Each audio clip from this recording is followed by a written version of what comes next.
Todos, mi nombre es Cecilia Gasparini, yo soy médica, parte del equipo de Somos Mirada, del equipo médico, a cargo del doctor Martín Devoto. Y en esta oportunidad me toca hablarles de los tumores orbitarios en el adulto. Para comenzar, a mí me gusta hablar un poco de la incidencia, porque creo que es importante que tengamos presente qué tumores o qué tipo de tumores son los más frecuentes de hallar. Y a lo largo de toda esta clase les voy a ir presentando casos clínicos que vamos a ir de los tumores más frecuentes hacia los menos frecuentes. Esta tabla de incidencia la encontré en un estudio que se hizo, un análisis de casi 2.500 personas, 2.500 pacientes con lesiones ocupantes de espacios, publicado en el año 2013. Como pueden ver, las lesiones más frecuentes son las vasculares. Luego le siguen las lesiones de tipo quísticas, las neurogénicas, después las linfoproliferativas y por último las metastásicas. En este cuadro de incidencias habla de los tumores de glándulas lagrimales, que no voy a tocar debido a que ya se encuentra otra clase respecto a los tumores de glándula. Vamos a empezar con este primer caso. Se trata de una mujer de 62 años de edad, que se presenta a la consulta con una proptosis que la refiere como lentamente evolutiva. Un dato importante es que es una proptosis no dolorosa y refiere una pérdida que fue gradual y luego completa de su visión. Podemos ver en una foto más de cerca esta proptosis que se observa del lado izquierdo y en una foto inferior, del lado derecho. Y en una foto inferior es muy útil este tipo de imágenes para poder observar la diferencia de proptosis de un lado frente al otro. Acá podemos ver una imagen de resonancia que se encuentra a nivel del espacio intraconal una lesión de tipo quística redonda, que acá, si vemos el color del vitrio, ¿no? Vemos que es un color hiperintenso, con lo cual estamos hablando en un T2. Y esta lesión marca una hiperintensidad en T2. También se le pide una tomografía y en la cual pueden ver las mismas características, que es un tumor de tipo redondeado, homogéneo, intraconal, en donde el tamaño es casi, o de hecho es superior al tamaño del globo ocular, y si pueden observar está identando la esclera. Y esto podría ser el motivo por el cual la paciente se presenta ya a la consulta sin visión de ese ojo. Cuando acá les presento otro tipo de paciente con la misma patología, el mismo tumor, pero con una visión de 10 décimas. El resto del examen oftalmológico totalmente normal y volvemos al caso de una proptosis izquierda, en este caso, no dolorosa, de larga data. Como pueden ver en las imágenes de arriba, tienen unas imágenes de corte axial y una coronal. En los cortes axiales pueden ver que es una tumoración de un tamaño menor, donde no llega a identar el globo, por eso que también parte de la paciente no tiene compromiso de la visión. Y en los cortes de abajo, las imágenes de abajo son resonancias, en donde se puede observar un llenado tardío y completo de la lesión. ¿Cómo nos damos cuenta que esta lesión presenta un contraste con gadolinio? Siempre tienen que ver el aspecto de las mucosas. Pueden ver que las mucosas a nivel de la nariz están hiperintensas también. Entonces son lesiones que característicamente resaltan en tiempo tardío con gadolinio. Acá les voy a mostrar un breve video, a cargo, quien está operando es el doctor Devoto, de esta segunda paciente, porque en estos casos, cuando luego de las imágenes nos encontramos con un tumor orbitario, lo que hay que ir a hacer, y debido a las características, pensamos en el tumor más frecuente en el adulto, que ya les voy a después mostrar, ¿no? Una diapositiva con los datos, que se trata de una malformación cavernosa orbitaria, que era el antiguo conocido como hemangioma cavernoso. Son tumores benignos, pero que, como vimos en el primer caso, tienen un crecimiento lento, con lo cual van tarde o temprano a comprometer la visión del paciente. Entonces es bueno sacarlos.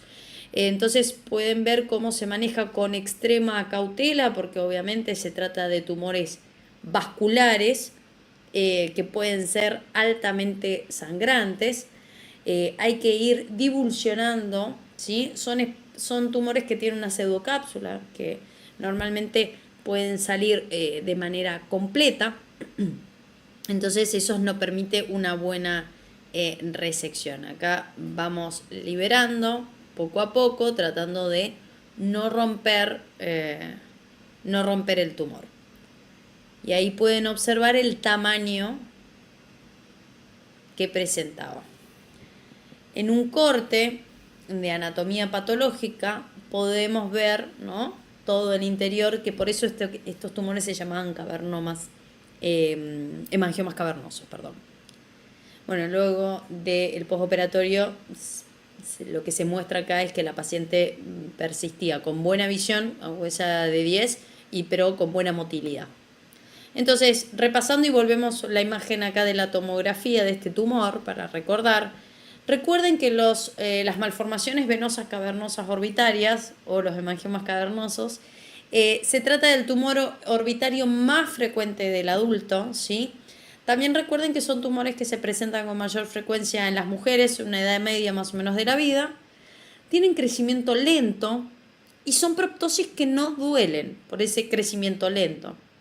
Normalmente son lesiones intraconales que normalmente son temporales al nervio óptico. Son redondos con un refuerzo, como yo les había mostrado en la resonancia, con un refuerzo al contraste. Importante que no son proptosis que aumenten con Valsalva, a diferencia o como diagnóstico diferencial de otro tipo de lesiones vasculares que no vienen al caso en el día de la fecha. Y recordar que el tratamiento es la extirpación in toto, es decir, la extirpación del tumor de manera completa. Ahora vamos a pasar, dejamos atrás a los tumores vasculares o las lesiones vasculares, vamos a un segundo grupo, que serían los tumores quísticos. Y ahora vamos a hablar de este paciente, un hombre de 68 años, que consulta por una ptosis que tiene medial del párpado superior derecho con varios meses de evolución. Tenía un desplazamiento inferior y temporal del globo ocular, y dentro de los antecedentes el paciente refería un accidente automovilístico hace 40 años que había llevado también como consecuencia un traumatismo frontal. De más cerca podemos ver que del lado derecho encima del paciente era el ojo con el que veía, ya que el ojo izquierdo no tenía visión, y vemos muy bien esa ptosis principalmente medial. No comprometía los movimientos oculares y pedimos una imagen. Siempre recuerden también cuando sospechen de lesiones orbitarias, de tumores orbitarios, siempre pedir imágenes, ya sean tomografías o resonancias. Y en esta tomografía de corte coronal lo que pueden observar a nivel superior del lado derecho es una lesión o un tumor que está comprometiendo o impresiona que compromete hueso. Una tumoración que está degradando el hueso, que uno automáticamente puede asociar a tumores de tipo maligno. Pero lo que ustedes siempre tienen que recordar, junto con la imagen, es los antecedentes. Recordemos que este paciente refiere mucho tiempo de evolución de este tumor, no refiere dolor y presenta un antecedente muy importante de un traumatismo. Entonces ustedes automáticamente acá vemos otra imagen donde tenemos esta lesión y se está comunicando bien adelante con el seno frontal. Entonces acá ustedes lo que tienen que pensar cuando ven esto es en un mucocele, ¿sí?, que es dentro de los grupos de tumores quísticos que son bastante frecuentes. El antecedente del trauma es importante, ya sea trauma o cirugías, como ya vamos a ver en otra diapositiva. Acá lo que hacemos es un abordaje por el pliegue superior, ¿sí? Vamos divulsionando hasta que llegamos a drenar el mucocele, ¿sí? Y en esta foto lo que les muestro es la comunicación que hay también con fosa nasal. A fin de poder drenar este mucocele y que no se vuelva a formar, es importante que haya una comunicación con fosa nasal. Acá tienen un pre y un post operatorio, ¿sí? Entonces, los mucoceles, lo que se tienen que acordar es que, representan más o menos del 10% de las lesiones expansivas en órbita, pero son bastante frecuentes. El 90% son originados en senos frontales y en etmoidales, siendo los frontales más frecuentes que los etmoidales, ¿sí? También recuerden que son indoloros, son proptosis o lesiones que son indoloras. Y es muy importante en la anamnesis el antecedente ya sea de trauma, de cirugías, inflamaciones crónicas más raro, o algún tipo de tumor que pueda generar una comunicación entre el seno y que puede generar una obstrucción, perdón, de el drenaje del seno. Entonces, claro, porque se forma un mucocele. Hay una obstrucción del drenaje, entonces hay una producción continua de moco y eso es lo que va llevando a una remodelación ósea. Los mucoceles son los tumores benignos que se asocian a remodelación ósea. Importante no confundirlos con tumores de tipo malignos. Como yo les había mostrado previamente, en una tomografía se ve un tumor de contenido líquido. En la resonancia suelen tener un aspecto homogéneo, que son isointensos en T1, pero hiperintensos en T2. Y a diferencia de las malformaciones cavernosas orbitarias, venosa cavernosa, no refuerzan con contraste. Dentro de los tumores quísticos también tenemos los quistes dermoides, pero no voy a hablar en esta oportunidad, ya que son tumores característicos de la infancia y ahora estamos hablando, ¿no?, de los adultos. Bueno, y el tratamiento va a depender, pero básicamente hay que drenarlos y evitar comunicar, digamos, drenarlos completo y permitir la comunicación por fosas nasales. Dejamos atrás entonces ahora el segundo grupo, ya vimos las lesiones vasculares, las lesiones quísticas. Ahora vamos a un tercer grupo que es bastante frecuente y empezamos a ver también que los pacientes se vuelven más añosos. Acá estamos frente a un paciente con una tosis indolora, una tosis derecha, indolora, refiere muchos meses de evolución y a la palpación podemos observar una tumoración del ángulo interno del párpado superior derecho.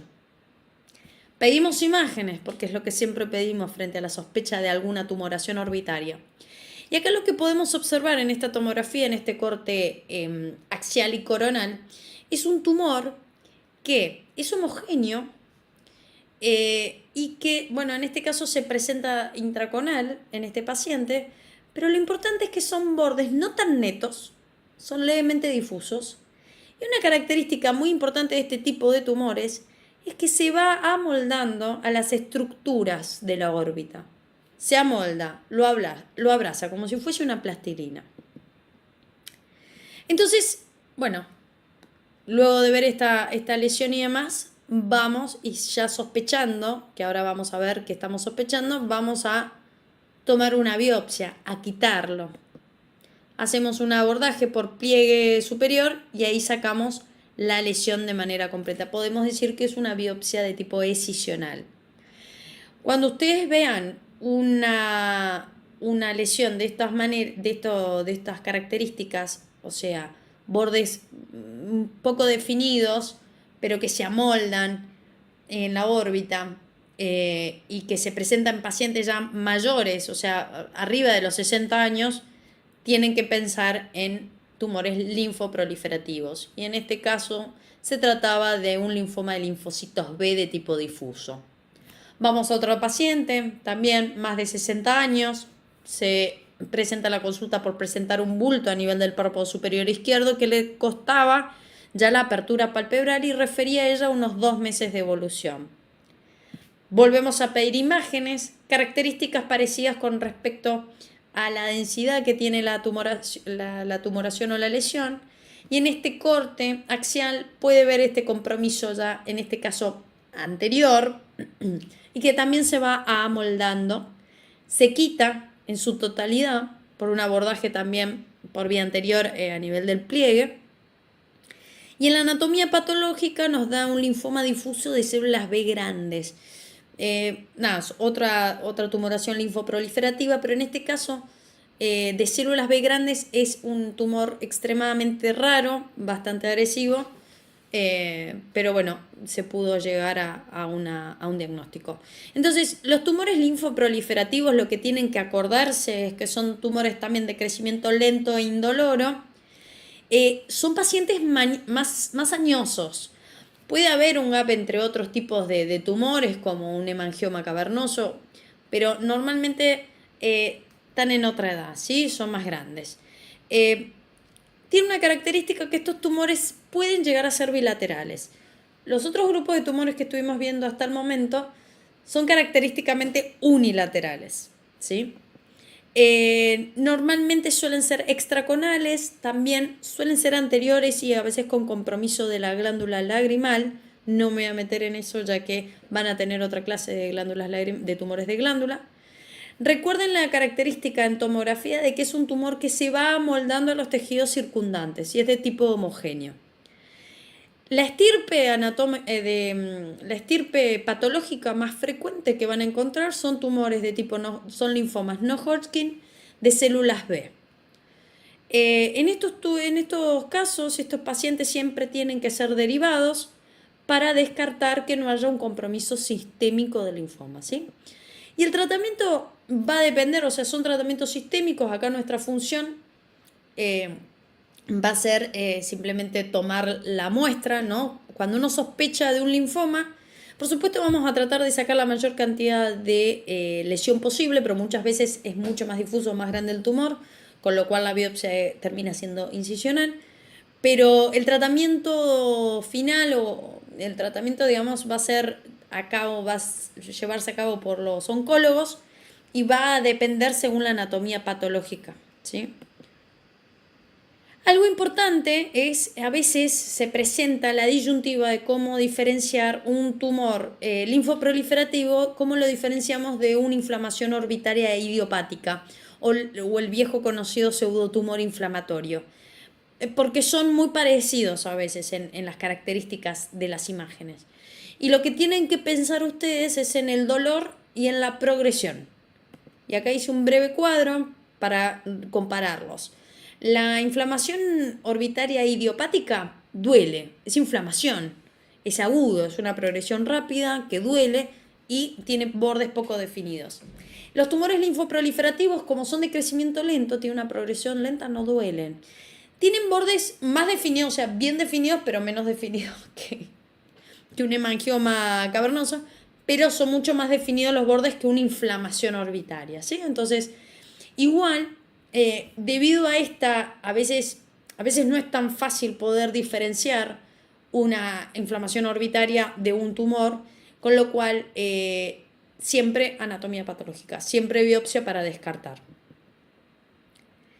Ahora vamos a otro grupo de tumores que son menos frecuentes y son los tumores neurogénicos. Esta es una mujer de 52 años de edad que ella consultaba por una proptosis de su ojo izquierdo con agudeza visual de 10 décimas. No tenía ningún antecedente ocular, ningún antecedente sistémico. Y nos trae una foto de su juventud donde vemos que tenía los ojos perfectos. Entonces, bueno, acá lo que les voy a mostrar es que no tenía ningún compromiso en la motilidad ocular, simplemente la proptosis. Y se le pide una imagen, ¿sí? Y en esta imagen podemos ver un compromiso a nivel del ala del efenoides, que está comprometiendo o queriendo comprometer el espacio de la órbita y eso produce que el ojo sufra una proptosis.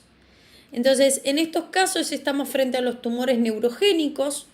Lo que tienen que saber de los tumores neurogénicos, hay dos grandes grupos, los gliomas y los meningiomas. De gliomas no voy a hablar porque son tumores en la infancia.